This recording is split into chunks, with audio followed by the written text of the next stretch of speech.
足並みを揃えてゆこうお互いを信じ合う5人の仲間まるでスファイブに預けた命飛ぶぜ宇宙の果てまでもみんなの笑顔も近い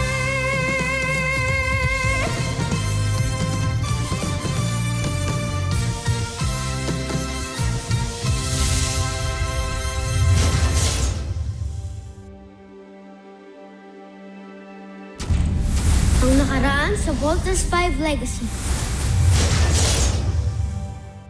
Napakawalang kwenta nga ng mga sandata ng planetang ito. Bolt's team, you are the last line of defense. Bakit parang natatalo na yata tayo? Bakit ka nabigo? Huwag mo akong ipahiya, Zardos. Pinapakilala ko mga bago nating kampiyon. Yan si Baizanger. Wait for it back! Sige pa! Pasangin mo ang lahat ng umaatake sa atin. Team, your mother's hurt. Kailangan tayo ni Mama. Bumalik na tayo sa camp. Kailangan natin mahanap yung Beast Fighter. I'm so sorry, Richard. I have to do this for my sons. Hindi ko sila pwede pabayaan. Mama nyo nagpapalipat ng fighter jet na yan. No! Let my sons go!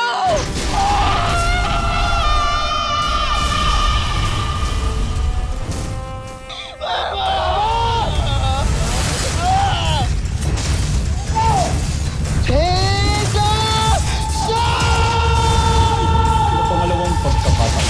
Muli ninyo akong binigo! Alis na ako dito sa camp. Wala na akong reason pa para magstay dito. Ba't di ka magpa-comfort kay Jamie? Total, may gusto ko naman pala sa kanya, di ba? Mahusay at ginawa mong iniutos ko sa'yo. May paraan na para malaman natin kung sino ang 5 piloto ng Voltes 5. Akala ko ba nag-quit ka na? A girl can change her mind. Lalo na kaya lang naman ako umalis dito sa camp is because may kinaiiritahan ako. Last I heard kasi parang masaya naman na siya na single ulit siya. So ano pang babalikan mo? Hindi ka iniwan ng nanay mo at hindi niya nabando ng tatay. Hindi masamang ina ng nanay mo. Namatay siya dahil sa pagmamahal niya sa iyong ama. So sana mag-sorry sa inyo, pati sa mga masasabang nasabi ko sa mama niyo. Naiinggit kasi ako sa inyo. Lagi ko kasi nakikita kung gaano ka-ideal na mother si Mrs. Armstrong. Kagaya rin pala ng mama niyo yung nanay ko. Pareha silang nag-sacrifice ng buhay nila para maligtas ang family nila. Sorry talaga, and I hope maging okay na tayong lahat. Ilabas mo na! Nais ko na siyang makilala. Masusunod, Job. Nais kong ipakilala sa inyo si Gardo, ang aking magiting at mahusay na Beast Fighter. Anong laban ni Gardo kay Voltes 5 na may laser sword? Si Gardo ay nilahukan ko ng pamamaraan ng samurai. Kaya't mas biyasa siya sa paggamit ng espada. Nalingid sa kaalaman ni Voltes 5. Maging ang kanyang laser sword ay walang magagawa laban kay Gardo. Gawa sa Gilamaano ang kanyang espada.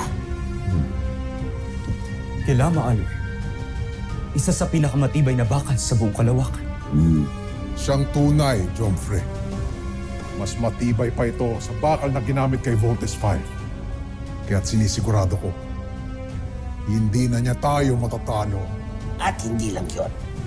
Ang selula na ginamit ni Draco na ilalagay sa utak ng Beast Fighter na si Gardo ay ang siyang mas lalong magpapagaling sa kanya sa paggamit ng kanyang espada. Kahusayan na tiniyak kong mas hihigit pa kay Voltes 5. Mukhang si Gardo na nga maghahandog sa atin ng tagumpay, John. Aasahan ko ang tagumpay, Gardo! Ipaglaban mo ang karangalan ng buwan!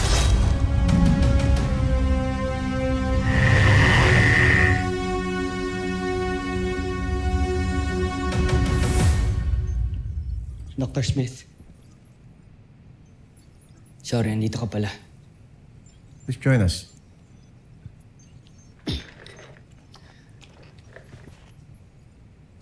Tinuturuan lang ako ni Dr. Smith magkinsugi. Pero if kailangan mo siya kausapin, pwede naman ako na. Stay. Baka kailangan mong marinig tong sasabihin ko.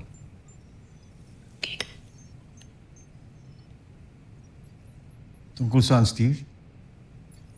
Kay Mark po, Dr. Smith. Bigla siyang bumait sa amin. Nag-sorry siya, nakipag-ayos sa amin. Talaga? That's good news. Yeah. Dr. Smith, ano po ba talaga nangyari kay Mark? May sinasabi po siya about his mother.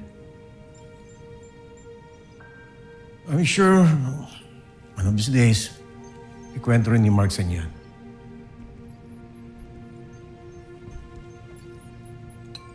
Huwag na sa akin manggaling.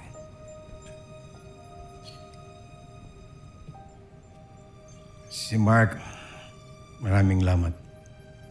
Pero there's nothing or no one broken is beyond repair. Just like this ball. Kintsugi.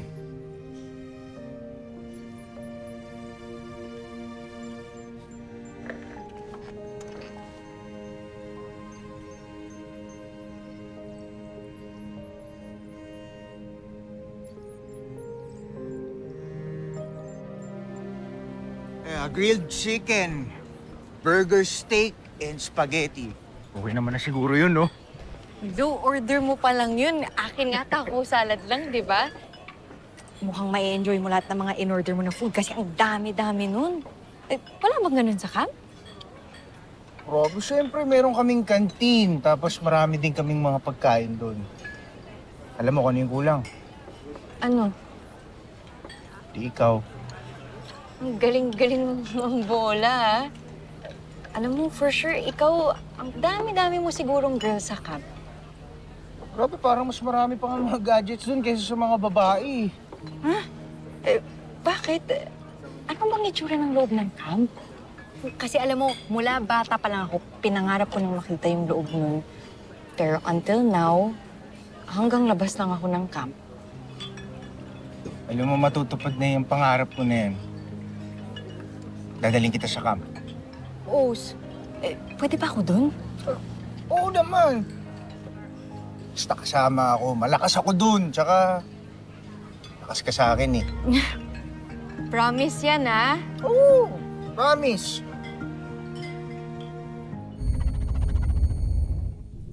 Inihahanda ko na ang muling paglusob sa mga taga-Terra Air 2. Ibig mong sabihin,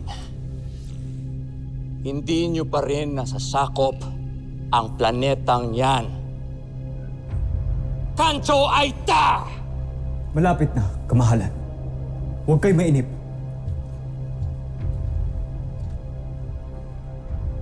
Kaliit-liit na planeta. Hindi nyo matalo.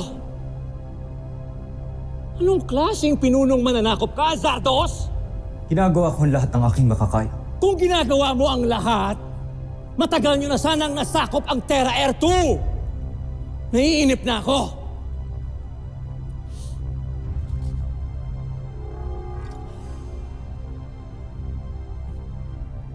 Kapag hindi mo ito magawa sa lalong madaling panahon, tatanggalin ko ang paghirang ko sa iyo bilang prinsipe ng Buzan. At isasama kita sa mga kauri mo, mga alipin kagaya ng ano mo!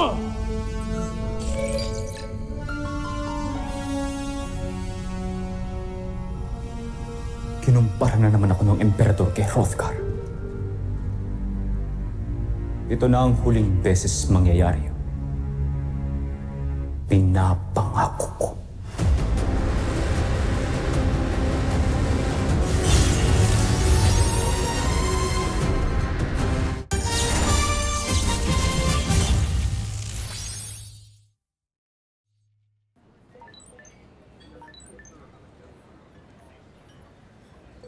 Wait lang ha. Kailangan ko sagutin to eh. Sige, balikan ko yung drinks natin. Hello, kuya. Malis ka na naman ng di nagpapaalam, ha? Nasaan ka? May kasama ako. Yung kinikwento ko sa'yo nung nakaraan. So, nakikipag-date ka pa ngayon? Big Bert, may training tayo. Huwag mong sayangin yung pagkamatay ni Mama, ha? Oo na, sige na. Just give me 2 hours, okay? What? Anong 2 hours? Bumalik ka na ngayon, ha? Hello? Masyadong malakas yung daming mga nag-scooter dito eh. Chappy ka, hello? Alam kong naririnig mo ako. Ngayon, kung hindi ka babalik, ire-report kita. I mean it. Okay, sige. Bye-bye. Uy, ready na yung drinks natin. Sino yun? Parang nagkainisan kayo ah. Hindi, wala yun. Kapatid ko yun. Ganun lang talaga kami mag-usap. Tsaka huwag mo naintindihin yun. Balik tayo. Sige.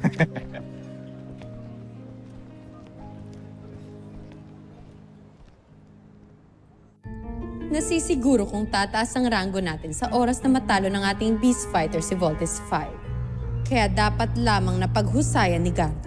Siguradong ako ang mauupo sa tabi ni Prinsipe Zardos. Sa oras na matalo natin ang mga taga-Terra Earth. Mataas masyado ang pangarap mo, Draco. Baka nakakalimutan mo. Ako ang utak ng mga armas ni Gardo. Kaya ako ang dapat umupo sa tabi ni Prinsipe Zardos. Maaaring ikaw ang utak. Ngunit ako pa rin na nakapag-isip kung saan ibabase ang abilidad ng pakikipaglaban ni Gardo. Kaya't ako ang nararapat sa tabi ni Prinsipe Zardos. Alam mo, ikaw, mayabang ka rin talaga eh, no? Kung di ka lang malaki, papatulang kita eh. O sige nga, subukan mo. Sige, magpatayan na lang kayo dalawa para ako na lang ang uupo sa tabi ng prinsipe. Ako ang uupo sa tabi ng prinsipe. Ako ang gumawa kay Gardo. Ako ang upo! Ako! Homsak! Jomfrey.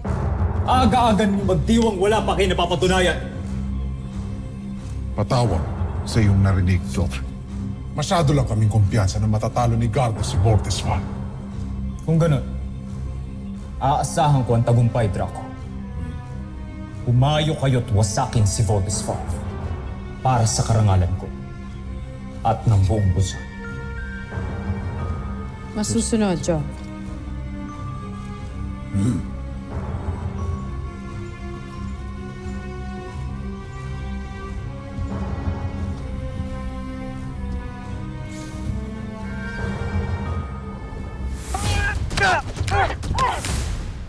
Parang naninibago ata ako sa'yo ngayon.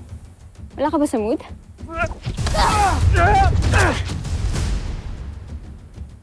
Paano ba naman ako gaganahan?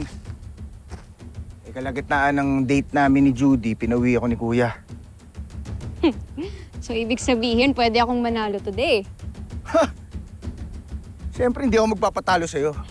Jamie Robinson.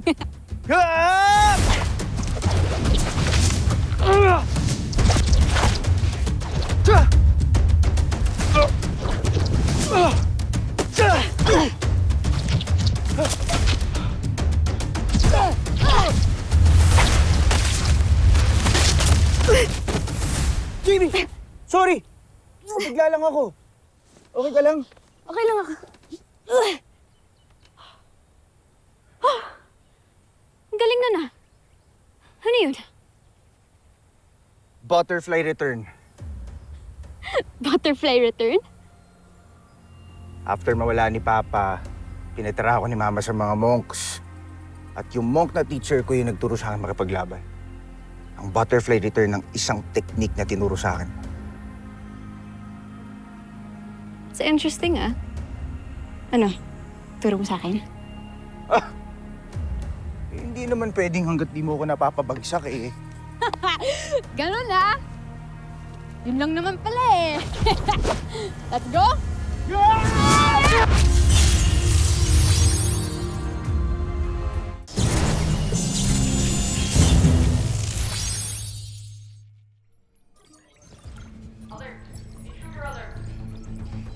Commander, Richard, we have sighted the Bosanian beast fighter heading towards the north.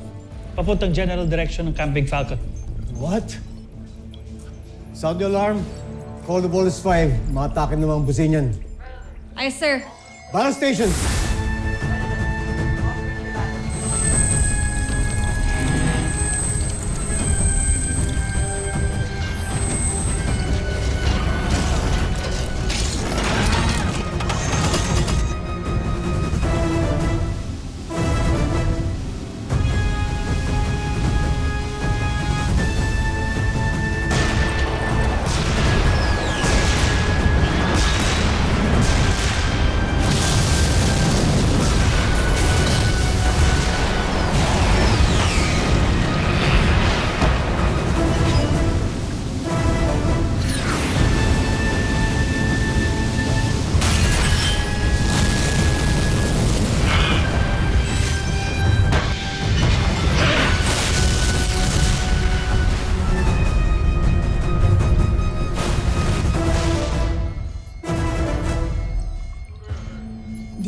kinagasgasan.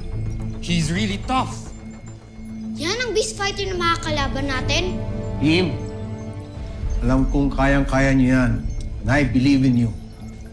Talunin niyo yung beast fighter niyan para hindi na yan makapamunsala. Go now. Yes, Dr. Smith. Team, let's take this beast fighter down. Let's go!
Unbelievable.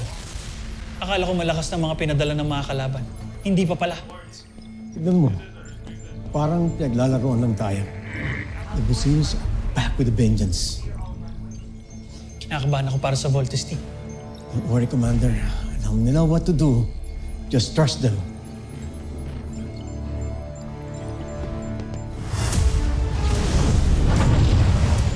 Ayun! Ayun yung beast fighter! Little John, kung masyado ma-excite.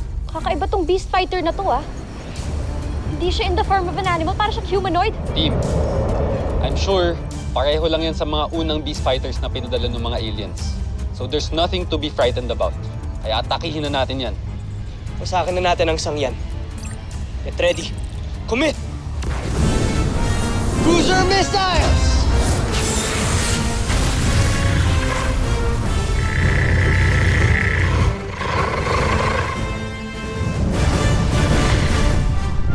Aerial bomb!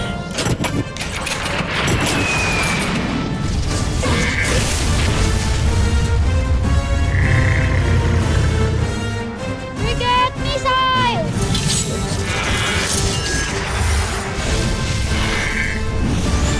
Thunder cutter! Panzer knuckles! Rock boomerang! Napakabilis niya. Ang hirap din tamaan. Ang angas ah.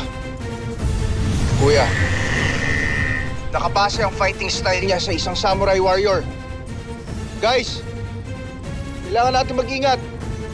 I agree, Big Bert. Pero kailangan natin tuloy ang laban na to. Roger!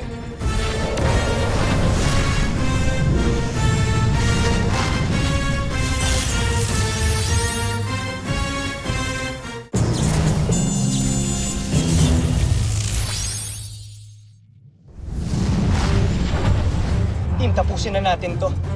Ayoko nang may madamay pang iba. Get ready. V formation now!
Voltus 5 Legacy. Ibig kong tiyakin na hindi na tayo madadaig. Yevado, aking spoon. Mukhang inaral ng kalaban ng Voltus 5. Halos pantay ng technical stature at ang battle profile nila. Ano pa pong lamang ng Voltus 5 dyan? Puso, Ana. Puso. Paklasa yung espada niya. Nadami siya tayo. Ka na, kuya! Tumakas na tayo! Meron ako naiisip na plano para matalo natin siya. Alright, team. Let's vote out. Huwag mo na hayaan makatakas pa ang mga yan, Gardo! Tigilan mo muna si Voltes 5. Joe! Gawin mo ang una kong plan. Atakihin ang kampo. Matatalo natin yung Beast Fighter na yun once gamitin natin yung laser sword. Pointless yung laser sword natin kung makaka-counter-attack niya yun. So what do we do now? Ang kampo ang utak na nagpapatakbo kay Voltes 5. Ito ang dapat nating pinubuksan. Where's the location of Voltus 5? Kapag nilabas ng Beast Fighter, yung katana sword niya, may expose yung weakness niya. At kapag nangyari yun, gagamitin natin ang butterfly return technique. Kuya, kaya mo yun. Kaya mo yan.